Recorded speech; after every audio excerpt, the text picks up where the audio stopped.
Hello again, thanks for joining. So I've been having a bit of luck with Jouef recently, which is quite unusual. Normally their stuff can be a bit iffy. Here I've got another wagon, and last time I looked at some Jouef wagons I was pleasantly surprised, so fingers crossed with this one. This one is number 6760 in the Jouef range, and it's a refrigerated Bogie van with a STEF livery. I think this was produced around about the mid to late 1970s, I might be wrong in that. Let me know in the comments below if you know better, but I'm interested to see what's inside this box. I haven't looked yet, so let's get this open and we'll check it out.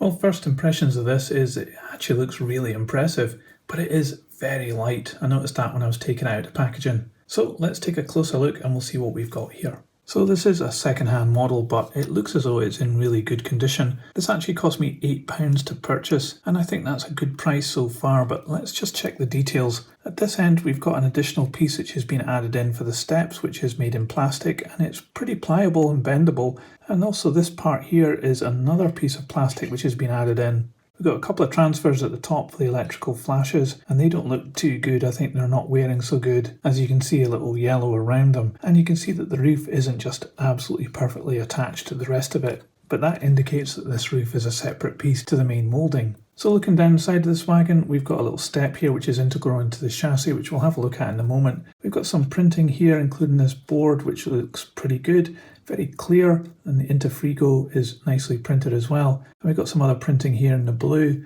and this handrail here is actually an extra piece that's been added on. It's a piece of plastic and it is bent a little bit. Not sure whether that's meant to be like that in real life. And we have these steps coming down here which are very fine. They could very easily break off, and they're just attached onto the chassis as well. Looks like we've got a hole in the chassis here as well when we're looking underneath.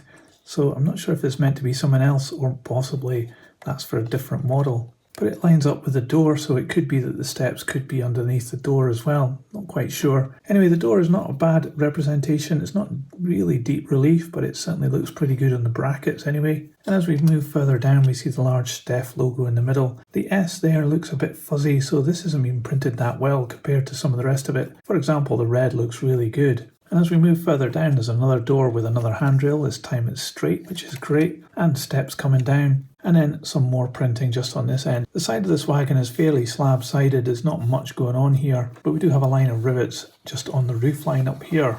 At this other end, we have another walkway, which is an added piece, but we don't have the further additional piece on this end. I guess that's prototypical.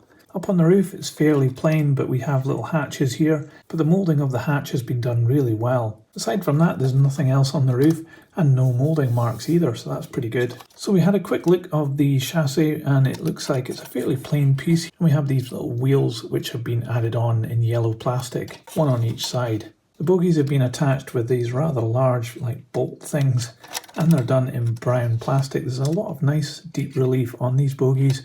No brake gear though, and we have wheels with very big flanges, and they look as though they've maybe been pushed in a little bit as well. Certainly that one there has. And the coupling is just part of the bogie as well, made in brown plastic, and it has a little metal hoop there to connect up to the next wagon. The buffers are integral into the chassis. I think I've said that already actually. But the chassis is a nice matte black colour, which is quite nicely done. And overall this looks pretty good, but it is very light. So let me put this on the scales and we'll see how much it weighs. So this model comes in at 68 grams. So the STEF Insulated Bogie van from Jouef, well, you're never quite sure what you're going to get with Jouef. Sometimes it can be really good and sometimes it can be absolutely terrible, I think. This one I think is actually really good. There are some limitations, like some of the printing isn't just quite spot on, and the wheels have got massive flanges. And by the way, I fixed that wheel, it just needed pushed back. So there's obviously some problems there, but you could, swap the wheels for more modern ones and then it would look a lot better, I think. But overall, this wagon actually looks really good. And I like the additional extra pieces like the handrails and the little steps on it as well. It's certainly perfectly acceptable. However, I would caveat that by saying it definitely needs some weight in it because it's so light. I think it might just jump off the track, especially if it's being pushed. Although I've got no evidence of that happening. It should be fairly easy just to put a weight inside this anyway. So if you're interested in getting some unusual rolling stock, then definitely check out Jouef and their vintage range. It comes in pretty cheap and you get a lot for your money. But that's just what I think. What do you think about this wagon? Let me know in the comments below. I'd love to know your thoughts. And if you liked this video, please give it a thumbs up. It really helps this channel. I'll put this on the turntable so you can see all the way around. And thanks once again for coming with me on my exploration of vintage model railways. I'll see you on my next video. So model train, model words, choo choo, model train in tiny worlds. Choo choo, model trains, tiny train, model worlds. Choo choo, model trains, tiny train in tiny worlds. Choo choo.